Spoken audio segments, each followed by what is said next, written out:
So if they're not here, how can they put their name on the list? Okay, are we ready? Jaya Radha Madhava Kunja Vihari, Jaya Radha Madhava Kunja Vihari, Gopi Jana Vallabha Girivardhari Jai, Gopi Jana Vallabha Girivardhari Yasodanandana Vrajajana Ranjana Yasodanandana Vrajajana Ranjana Yamuna Tiyara Banachari Yamuna Tiyara Banachari Jaya Radha Madhava Kunja Vihari Jaya Radha Madhava Kunja Vihari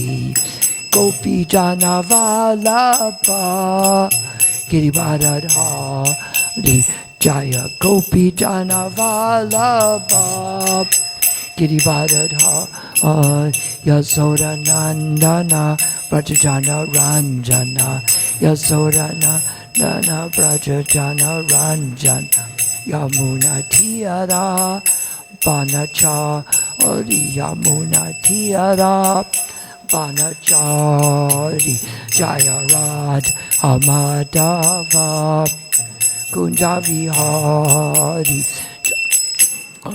Madhava Kunja Vihari Gopi Jana Vallabha Girivardhari Jaya Gopi Jana Vallabha Girivardhari Yasodanandana Vrajajana Ranjana Yasodanandana Vrajajana Ranjana Yamuna Tiyara Banachari Yamuna Tiyara Banachari. Jai Om Vishnupad Paramahansa Parvajakacharya Astatara Sata Shri Srimad, His Divine Grace, Srila A.C. Bhaktivedanta Swami, Srila Prabhupada Ki. Jai Om Vishnupad Paramahansa Parvajakacharya Astatara Sata Shri Srimad, His Divine Grace, Srila Bhaktivedanta Saraswati Prabhupada Ki. Ananta Koti Vaishnavini Ki. Namacharya Srila Haridas Thakur Ki. Prem Shikoho Shri Krishna Chaitanya Prabhu Nityananda Shri Advaita Gadadhar Shrivas Adi Gaur Bhaktivinoda Ki. Jagannath Subhadra Balaram Ki. Yamuna Mai Ki, Ganga Mai Ki, Tulsi Devi Ki, Bhakti Devi Ki. All glories to the assembled devotees. All glories to the assembled devotees. All glories to Sri Guru and Sri Gauranga. So be reading from the Srimad Bhagavatam, 4th canto, 24th chapter, 64th verse. We have so many pastimes here. Like one there is about how the government got changed in Mathura. Who can tell me which painting that is?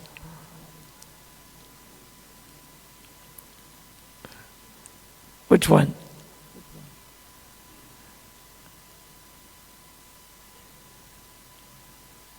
You can't tell? We'll give you a hint. The person lost his footwear when he fell down, but it's okay because Krishna gave him a sock. Now which one is it? Which one is Krishna giving someone a sock? You can't point it out, Gopalraj? Behind you. See, look what's behind you. When Krishna got rid of Kamsa, he changed the government in Mathura, and his footwear came off, but Krishna's going to give him a sock, see? A good sock in the head.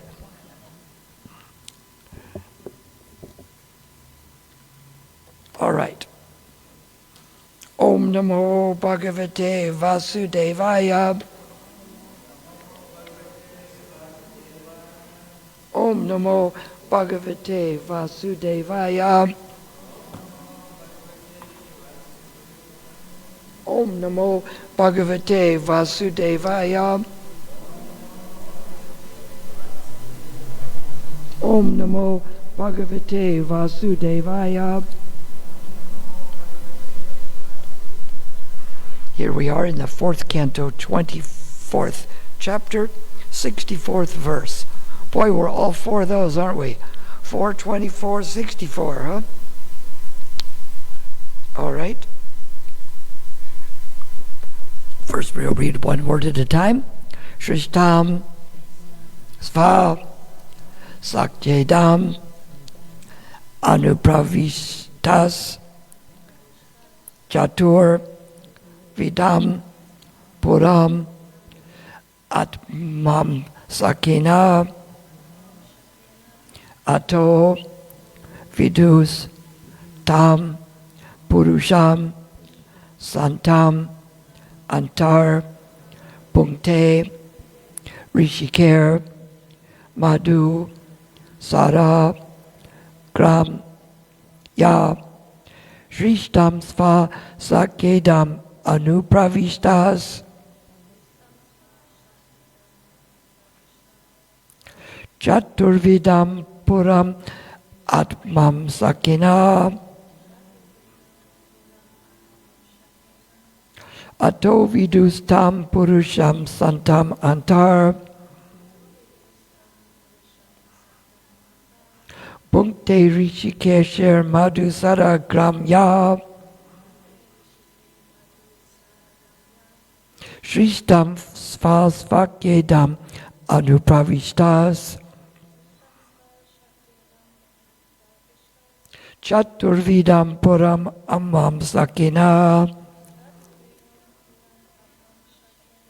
Atta Vidustam Purusham Santam Antar Punkte Rishikesher Madhus Saragramya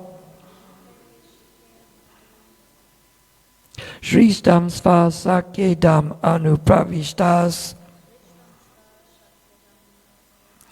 Chaturvidam Puram Atmam Sakina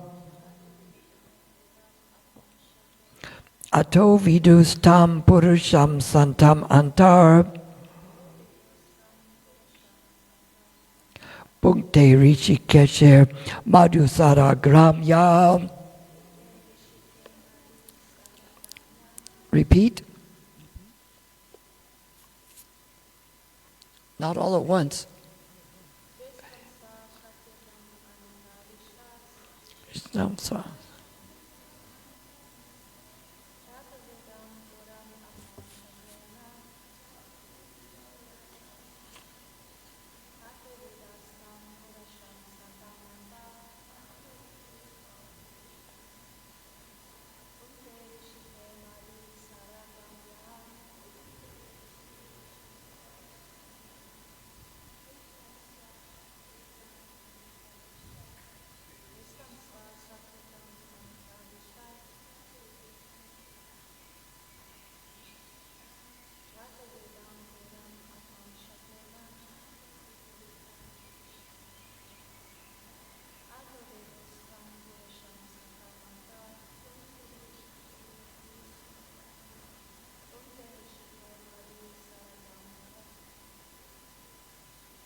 Did my hearing aid go off, or are they not talking? No one else? All right, here we go, word for word. Pay attention, there's going to be a test on this. Shrishtam, in the creation, Svasakja, by your own potency, Idam, this cosmic manifestation, Anupravishtaha, entering afterward, Chaturvidam, 4 kinds of, Puram, bodies, Atma Amsakena,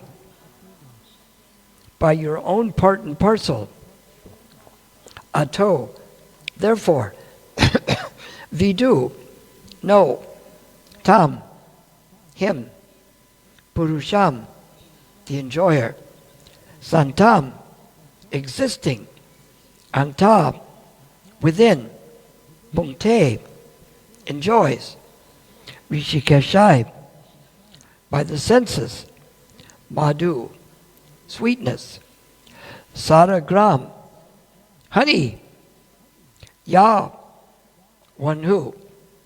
Translation: My dear Lord, after creating by your own potencies, you enter within the creation in 4 kinds of forms. Being within the hearts of all living entities, you know them and know how they are enjoying their senses. The so-called happiness of this material creation is exactly like the bee's enjoyment of honey after it has been collected in the honeycomb. We'll read this together. My dear Lord, after creating by your own potencies,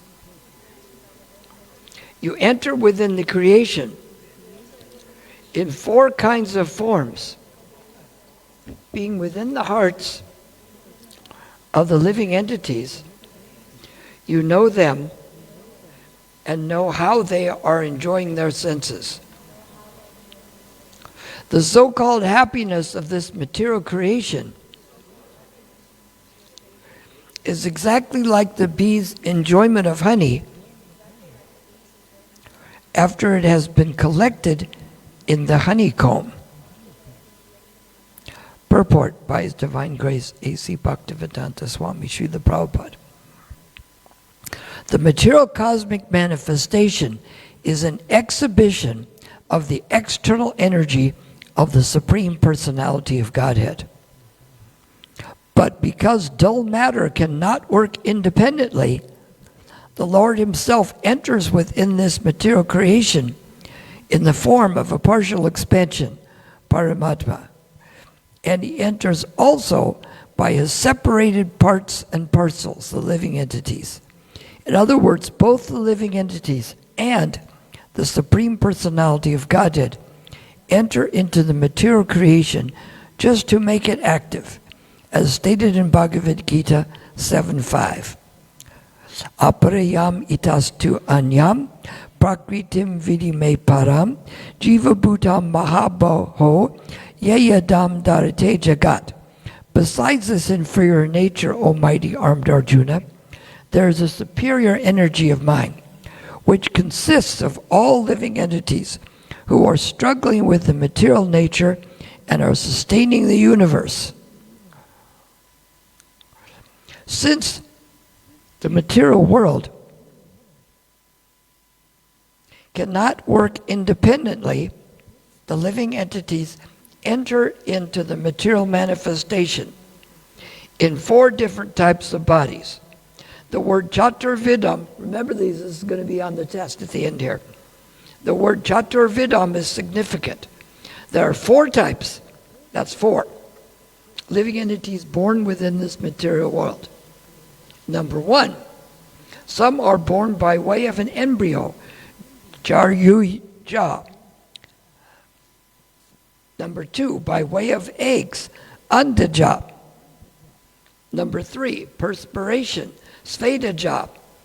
And number 4, like the trees, by way of seeds, udpajuja.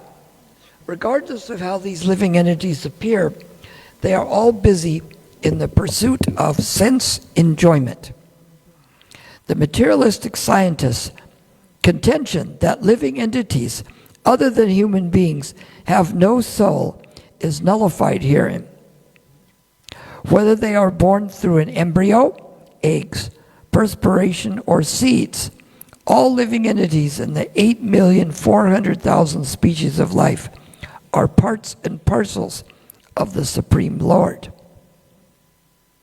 Personality of Godhead. And each, therefore, is an individual spark and soul. The Supreme Personality of Godhead also remains within the heart of the living entity, regardless of whether the living entity is a man, an animal, a tree, a germ, or a microbe. Any microbes here today? Raise your hand. Oh, they're too small to see them raising.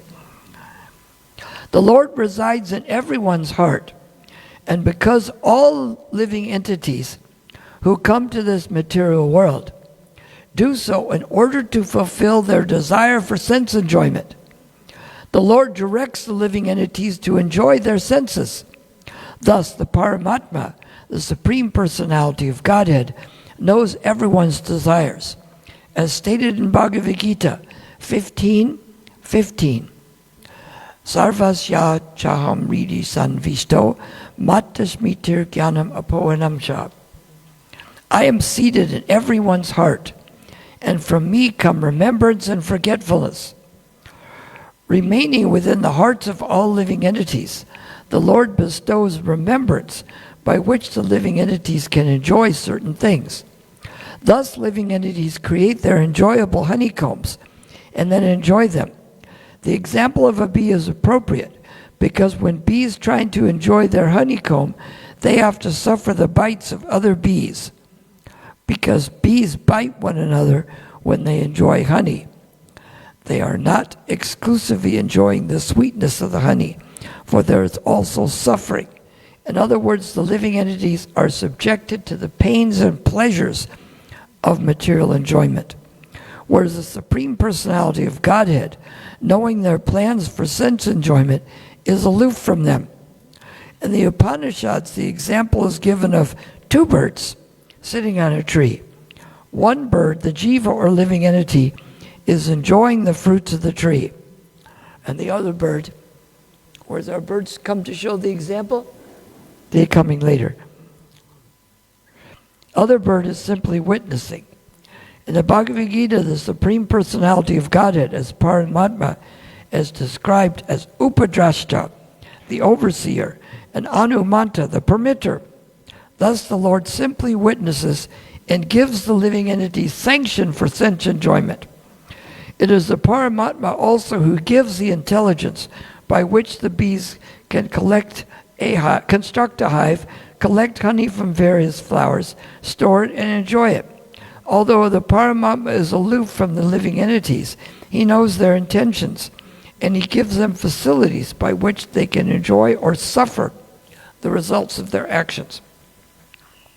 Human society is exactly like a beehive, for everyone is engaged in collecting honey from various flowers or collecting money from various sources and creating large empires for common enjoyment.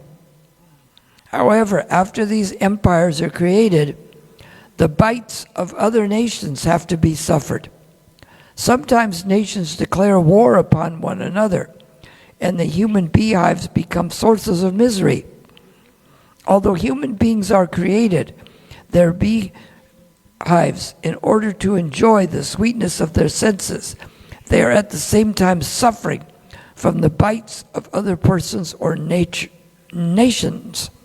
The Supreme Personality of Godhead as Paramatma is simply witnessing all these activities. The conclusion is that both the Supreme Personality of Godhead and the jivas enter this material world. However, the Paramatma or Supreme Personality of Godhead is worshipable because he has arranged for the happiness of the living entity in the material world. Because it is the material world, however, no one can enjoy any kind of happiness without inebriety.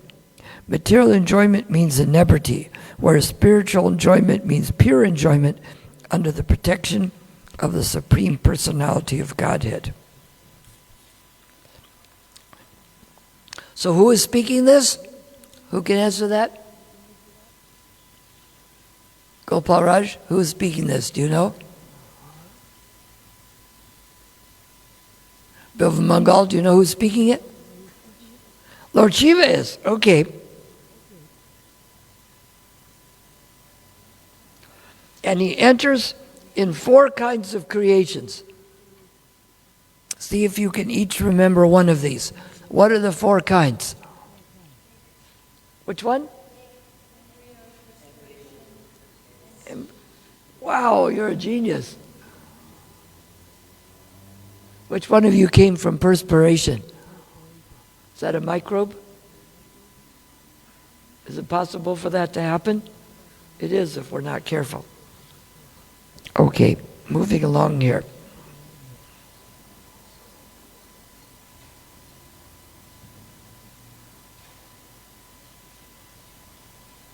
So does Lord Krishna know them being within their hearts? Does he remember everything?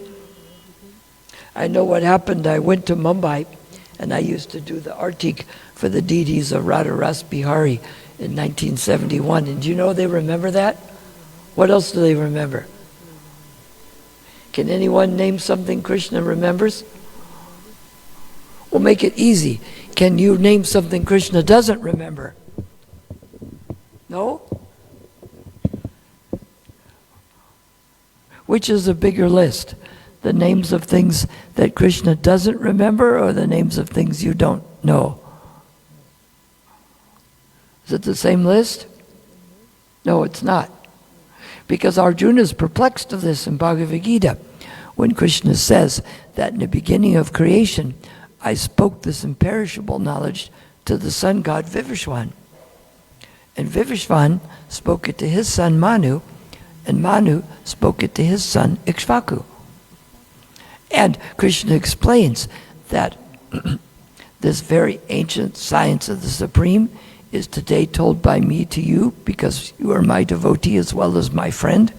And before that, he says that after the disciplic succession, in the course of time, the succession was broken, and therefore the science as it is appears to be lost.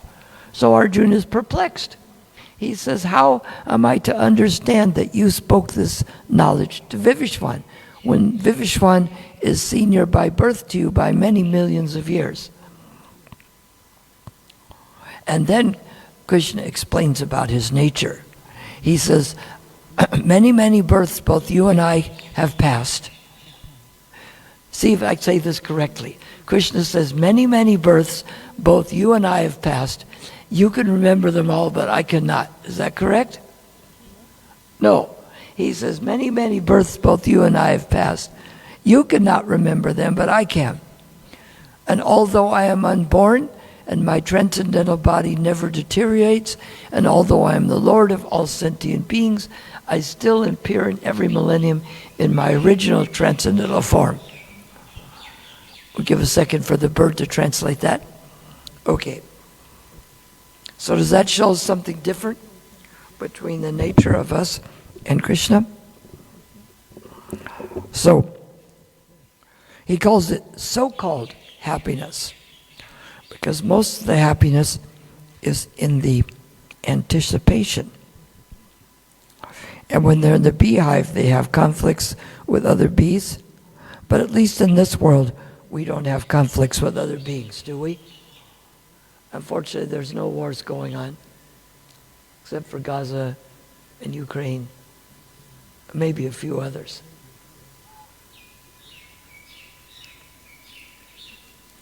So what is the material manifestation? What is an exhibition of? What is the exhibition of?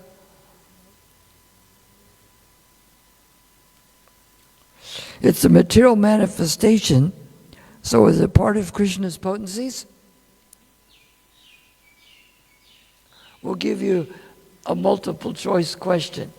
Is the material manifestation his Haladini Shakti? Is it B, his first expansion?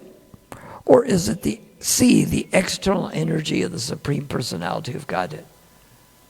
External energy? That's the one we try so hard to enjoy, right?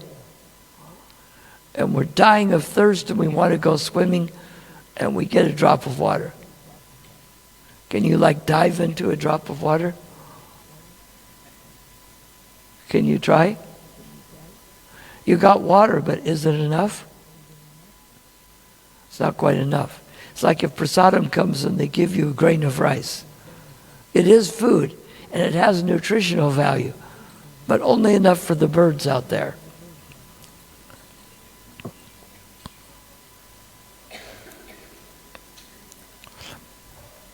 So the dull matter works independently of Krishna. You see this table walk across the floor? Does it have an opinion about things? It don't matter. It doesn't? No. Because without Krishna entering into them, they have no meaning.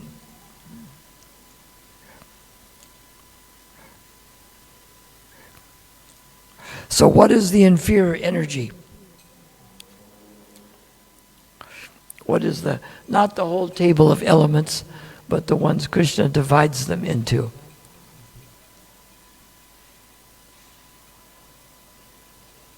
One is solid and one is liquid. One is blowing around and one burns. What's that?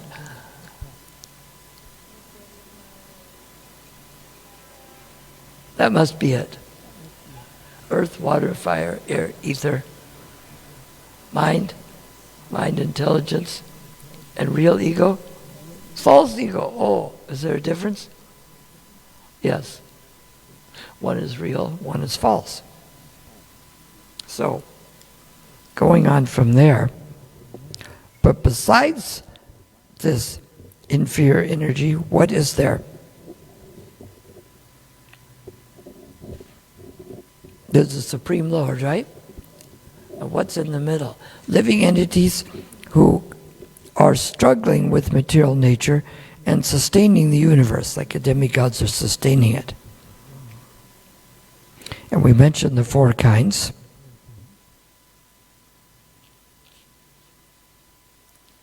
It's amazing because the people worship the dogs and think they're special, but they think they have no soul.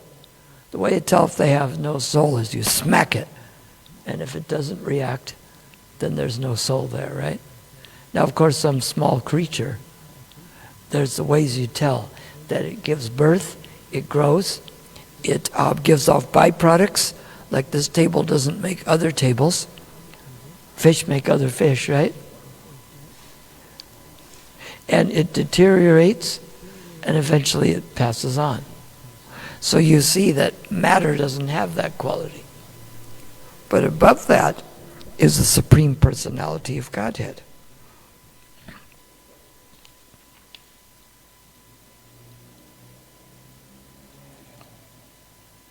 So which one is Krishna inside of? Is he inside of man, animals, trees, germs, microbe? Is it A, man, B, animal, C, tree, D, germ, E, microbe, F, none of the above, G, all of the above, or H, all of the above except none of the above?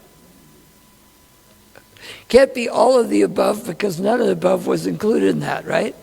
So it has to be all of the above subtracting none of the above. See, that's a trick question. If all of the above was included in there, it can't be all of the above and none of the above at the same time. Let's see.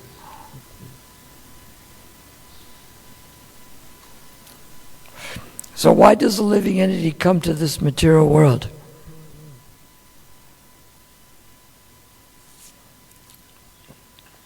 To fulfill some magnificent purpose? To understand their nature with God? Or to fulfill a particular desire for sense enjoyment?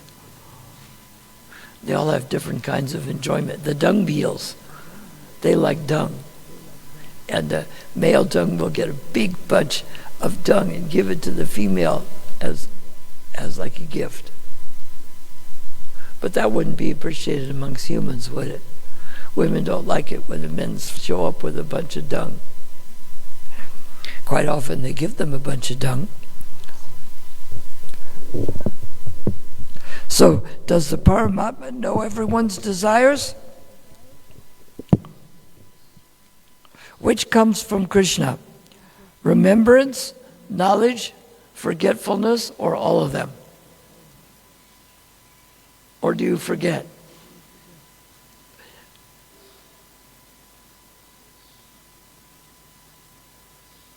So what is the difference between how Krishna treats people who turn towards him and people who don't turn towards him. It was used in here. Krishna sanctions the activities. Okay, you can go ahead and do that. Okay, you can go ahead and do that.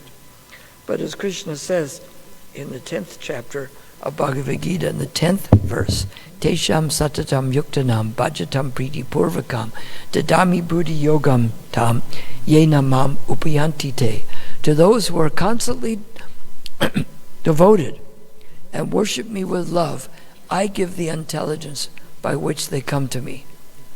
So there's a big difference. One is just sanctioning, allowing it to happen. The other is he's guiding people as to what the next thing they can do is to come to him. Krishna guides and puts things in their midst. And this is why we create these, is we try to be the algorithm in the computer. You know, when people go on Facebook, it gives them many things that come on there. How do those things come on there? Does anyone understand how the algorithm works? It presents you with information, but what is it based on? What you put in before, right? So if I put in things with devotees or Prabhupada reels, then it brings those up again. Now, it never brings up things about cricket in mine. Does that mean it doesn't have it in there? It's not in the Facebook? Is it? It must be, right? So why don't I get that? Why not? Anyone know? If there's a lot of information about cricket on Facebook, why do I never get any information about it? What's that? I didn't search for it. I didn't put it in. Sometimes you can even get things you didn't search for. Like if I post it and it goes on mine and everybody in my list sees it. Now, it's not cricket, it's something about devotional things. Quite often they have reels where Prabhupada talks for just 2 to 4 minutes, and you just put share and it goes on there. And if it was on people's Facebook, even if they didn't search for it, it came up once, right? Maybe I'm the one that put it on there, but because you put it on there, then the other people, it will come to them again, based on what they already put in. So it's kind of like the mind. I don't get anything in my mind about Indian movies. Why is that? Why is it I would have a difficult time discussing the Indian movies I've seen? Why would that be difficult? Because I haven't seen them, at least not yet, right? I did see we were somewhere. Oh, we went to the old age home and they had some TV show. It looked boring. They're all sitting around just talking to each other. Something about food. Was this food came from home or you ordered it from out? It was like, how can you really want to watch something like this? I don't think it was a movie, it was a TV show. But they were playing it at the old age home. And I think, does someone really want to watch this? Or are they torturing them with this to give up information? I think it was called The Lives of the Boring and Useless. I don't think that's what it was, but that's exactly what it was.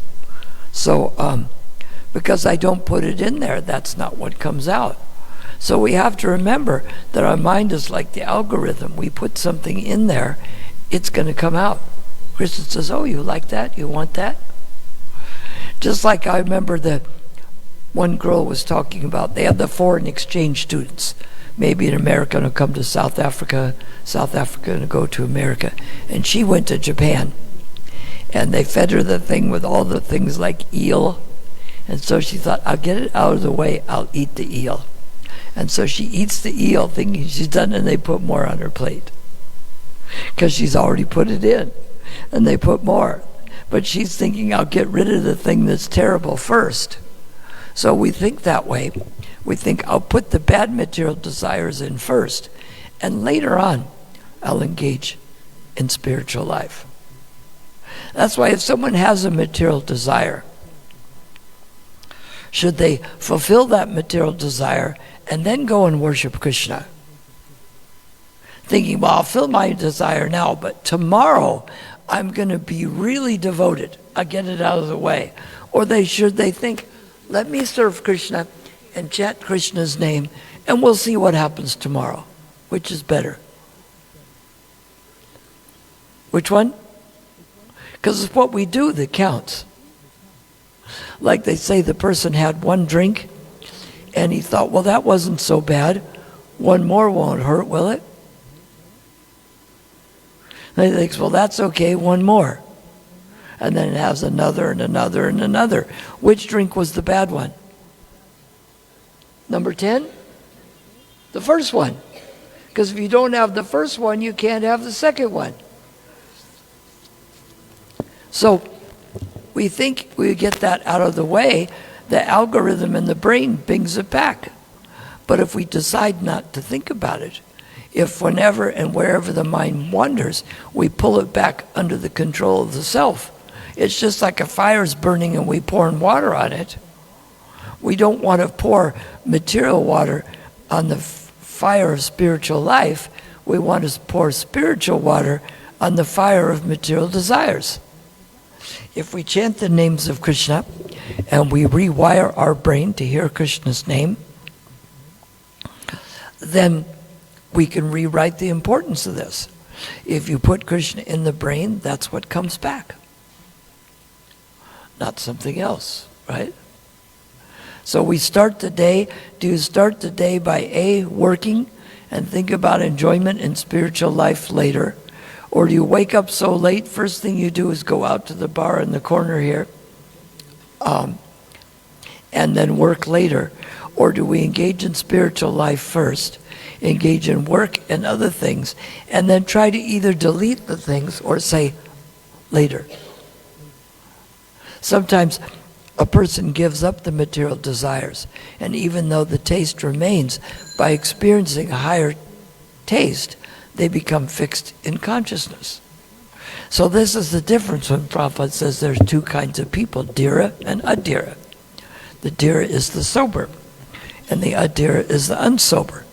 You can't think, oh, I drank all night last night and I was really drunk, but this morning I'm sober. That's not what they call sober. That's what they call being alcohol free.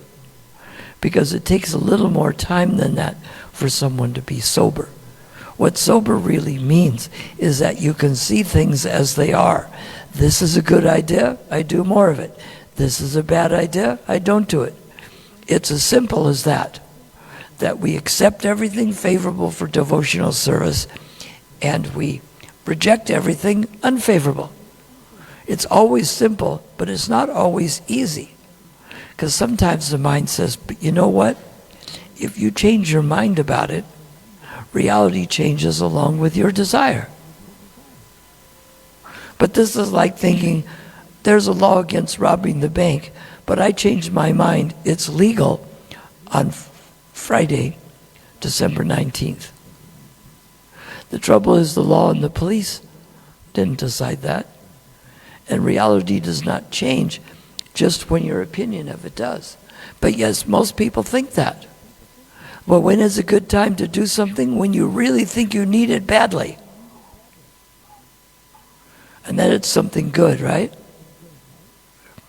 It's like all the intoxicants may be bad, but what is the worst intoxicant for someone? Whichever one they think is okay is probably the worst one, right? Because they have a predilection for that. They think, oh, I could take this one's okay. But whatever they think they really need is the worst one. They all may be bad, but the one the mind craves for is going to be the worst. So the one they think they need is actually the worst for them, regardless of how bad they really are. Some people in this country take rat poison, But if you know you don't want rat poison, then it's not the worst for you, as long as you don't take it. So there's one surefire way to not suffer the results of these things or the desires of the mind. You don't put them in there, right? Just like when you go to the market, you get a shopping cart full of things. It's like the mind, you fill it up. Now, how do you make sure not to purchase things that are bad for you? You bring the shopping cart up to the checker.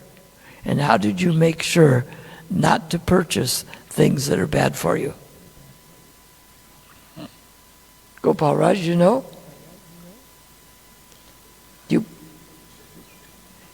You don't put the bad ones in the cart, right? The meat may be bad for you, alcohol, cigarettes, but if you didn't put them in the cart to check them out, then you don't take them with you.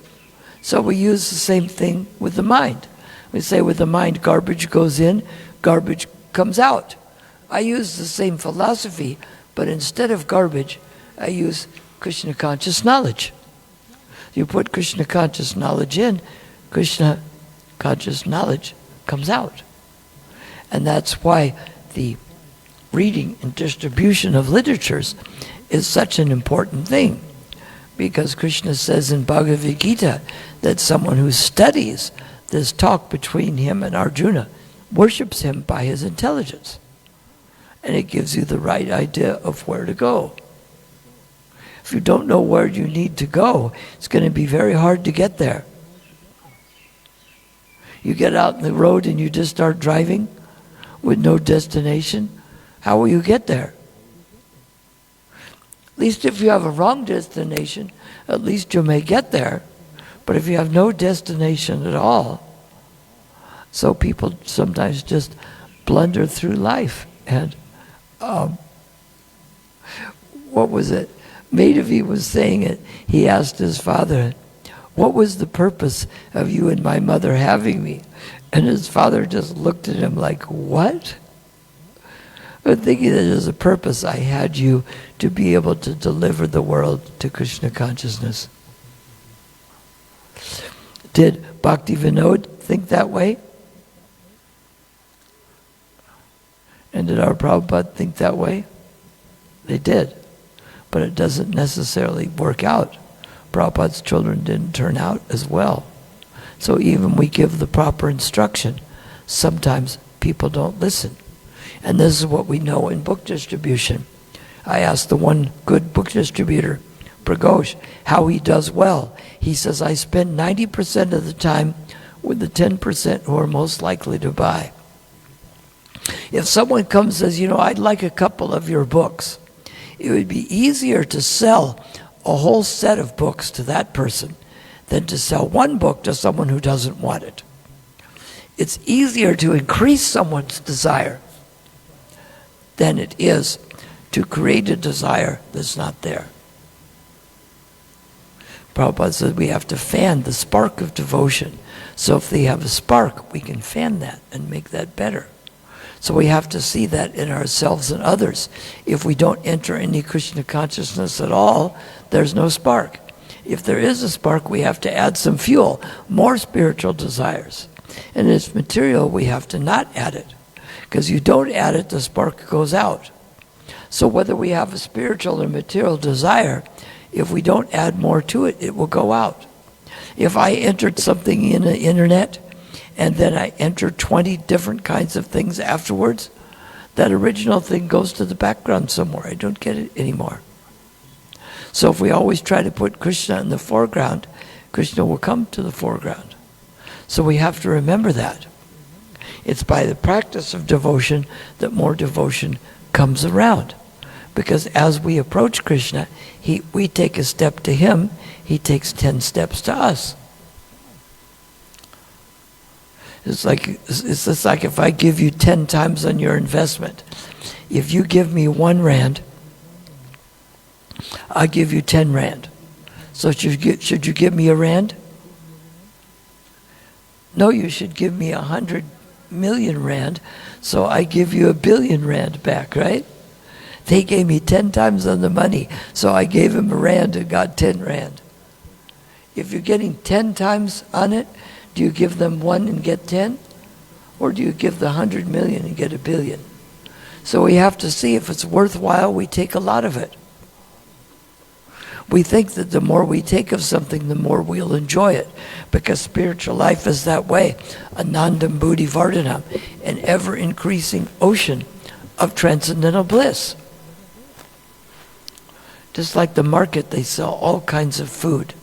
The biggest sellers of food are the Coca-Cola company and the Pepsi-Cola company and the McDonald's. The CEOs of those companies, how much of the food that their companies produce does their family eat?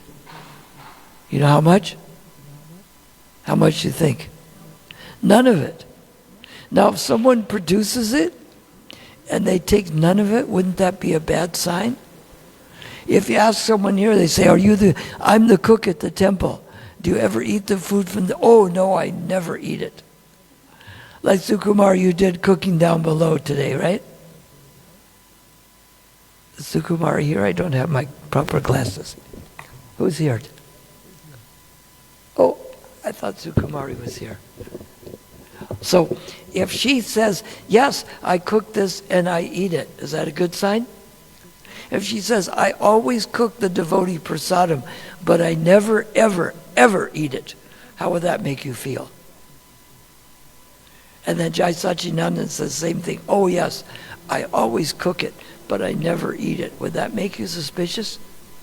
Don't you like to make sure they're eating it too?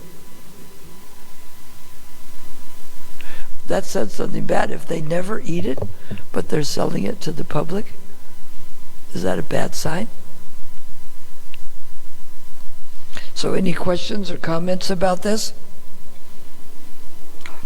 Who wants to be born from a perspiration?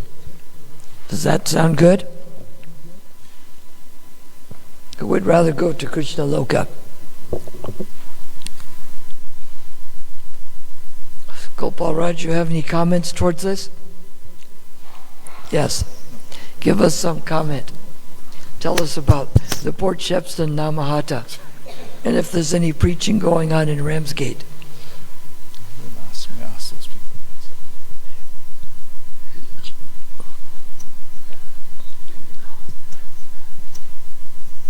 No? I guess it's up to Madhurya. No comments? It's up to Ujjala. Make a comment. No? No one wants to say anything. Someone want to come up here and speak for 20 minutes? No?